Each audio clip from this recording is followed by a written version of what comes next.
à tous, donc pour cette vidéo je vais vous parler de la palette Naked 2 de chez Urban Decay. Donc en fait c'est une palette de fard à paupières qui se présente comme ça.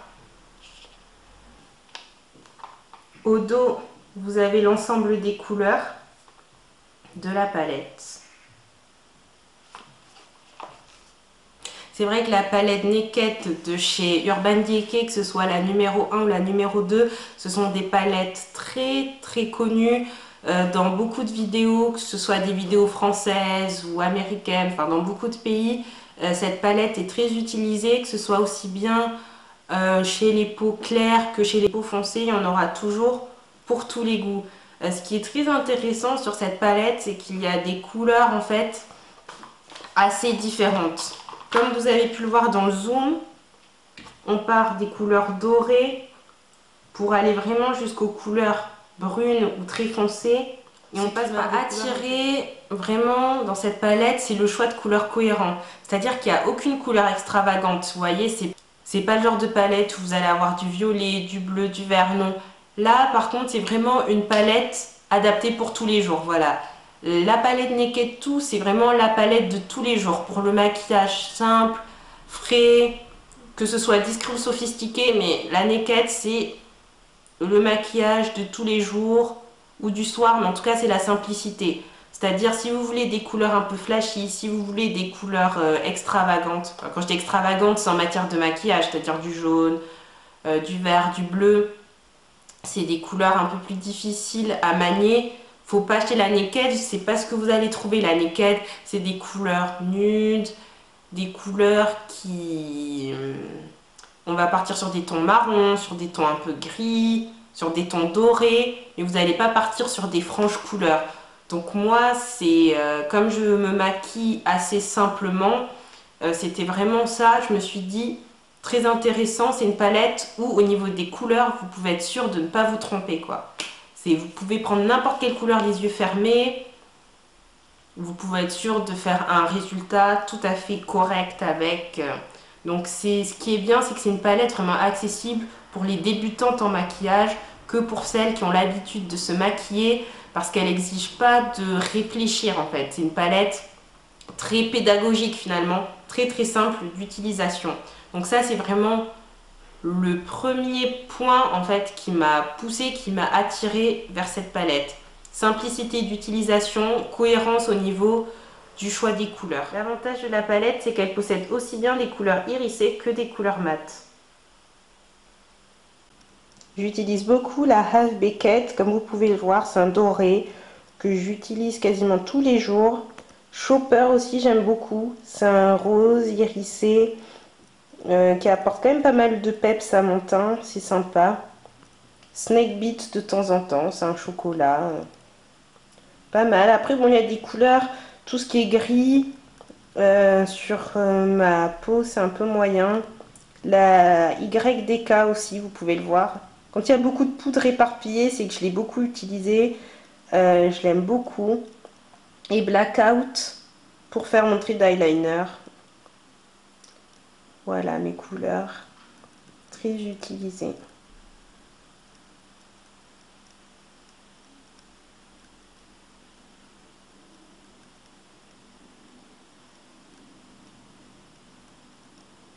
Ce qui est bien avec cette palette, évidemment, c'est qu'elle est fournie avec quelques accessoires dont je vais vous parler brièvement. Tout d'abord, très important, le pinceau. Donc là en fait c'est un pinceau assez large et qui permet facilement de pouvoir effectuer en fait les dégradés dans le creux de la paupière. Les pinceaux comme ça, larges, permettent facilement de pouvoir étaler, faire des jolis dégradés. Au bout vous avez un pinceau complètement différent, à poil court, très condensé, où là c'est le type de pinceau qui sera plutôt utilisé quand on veut faire des traits plus fins, plus précis. Là c'est vraiment un pinceau très précis, alors que là cet embout permet une diffusion beaucoup plus large du pigment. Et voilà, le pinceau a l'air quand même assez solide, de bonne facture, un joli design, c'est c'est voilà quoi, le pinceau il est robuste. Deuxième accessoire contenu dans la palette, hop, je vous le sors, c'est le petit gloss.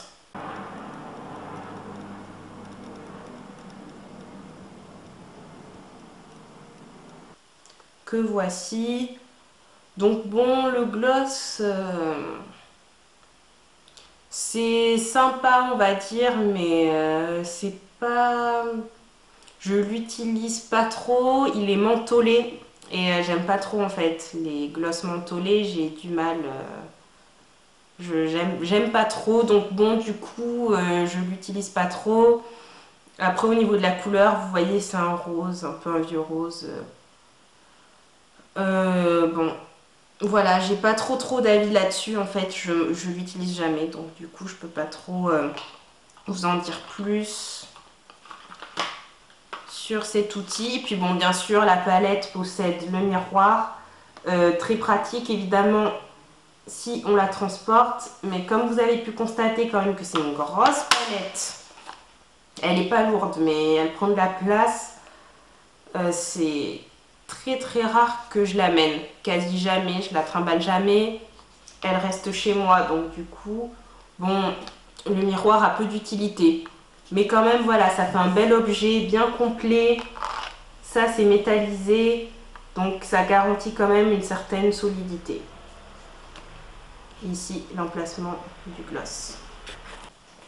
Pour terminer ma revue sur la palette Naked 2 de chez Urban Decay, là en fait, je vais vous parler un peu des extras, c'est-à-dire des outils qui vont vous permettre de mieux exploiter la palette. Je vous explique.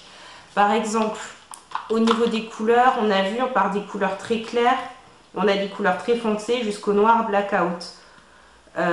Pour pouvoir exploiter justement le fard à paupières noir qui est très difficile à utiliser, petite astuce qu'on peut voir dans beaucoup de tutoriels, si par exemple vous n'avez pas d'eyeliner liquide, il suffit avec un pinceau biseauté comme ceci de prélever du fard à paupières noir et de l'appliquer au ras des cils en fait, et d'effectuer exactement le même dessin qu'avec un eyeliner liquide, et ça vous permet d'avoir un trait de liner noir aussi joli et aussi bien qu'avec un eyeliner liquide ou un eyeliner en feutre ou ce que vous voulez.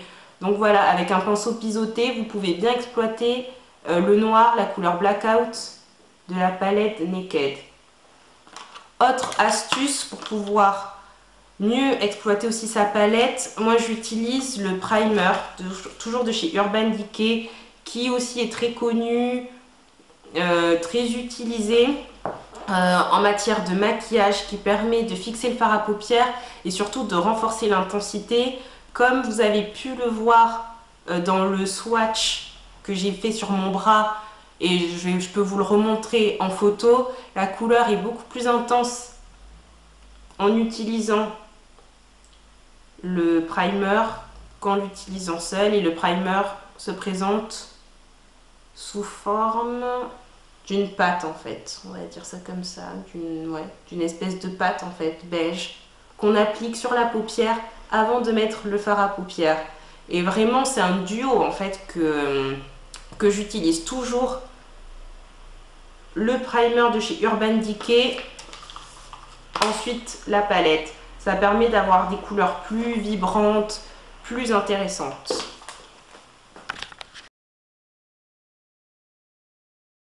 Le bilan de la palette de Urban Decay, c'est vraiment un rapport qualité-prix excellent, c'est-à-dire que pour une quarantaine d'euros, vous avez beaucoup de couleurs différentes. Vous pouvez être sûr de n'importe quelle carnation que vous êtes, vous pouvez être sûr que la palette va vous aller. Au niveau du design, solide, très bien conçu, c'est un bel objet. Au niveau des accessoires contenus à l'intérieur de la palette, que ce soit le gloss, que ce soit le pinceau, là aussi très bonne facture, de bonne qualité. Donc vraiment je trouve que la palette Naked 2 répond à mes attentes. Les bons avis qu'elle a à travers le monde entier est justifié, c'est vraiment un bon produit, un bel objet maquillage. Après, je ne peux pas vous parler de la palette Naked numéro 1 puisque je ne l'ai pas achetée. À l'époque où j'ai acheté la Naked 2, je pouvais acheter la Naked 1 à Sephora, ils fournissaient les deux. Donc j'ai fait un comparatif sur mon bras des différentes couleurs en fait, des deux palettes. Et j'ai une préférence pour la 2. Après, ça s'est joué à pas grand chose. J'aurais pu acheter la numéro 1. Mais j'aimais bien quand même les couleurs irisées de la 2, donc je me suis dirigée vers la 2. Mais je peux comprendre que certaines préfèrent la palette numéro 1 que la numéro 2. Après, est-ce qu'acheter les deux c'est nécessaire? Je pense pas. Vaut mieux choisir entre la 1 et la 2, puisqu'il y a des couleurs qui se ressemblent. C'est un peu la même, comment dire, c'est un peu le même esprit, donc ça sert à rien d'acheter les deux palettes. Mais en tout cas, ce sont de très bons objets maquillage. Et pour celles qui ont des hésitations, je pense que c'est un achat qui peut très difficilement décevoir. Après, c'est mon avis, bien sûr. Il y en a certaines qui n'ont pas été satisfaites par cette palette. Mais moi, en tout cas, j'ai beaucoup apprécié et le rapport qualité-prix est largement rempli. Donc, si vous avez d'autres questions vis-à-vis de la palette, n'hésitez pas. Si vous avez aussi des suggestions de vidéos, si vous voulez que je fasse d'autres vidéos sur d'autres thèmes, n'hésitez pas aussi. Vous pouvez m'envoyer un message à mon adresse mail caramelbeauté@hotmail.fr ou vous pouvez me laisser des commentaires comme je lis, que je réponds régulièrement. Voilà, vous pouvez être sûr que l'information sera reçue. Donc je vous dis à très bientôt et portez-vous bien. Salut!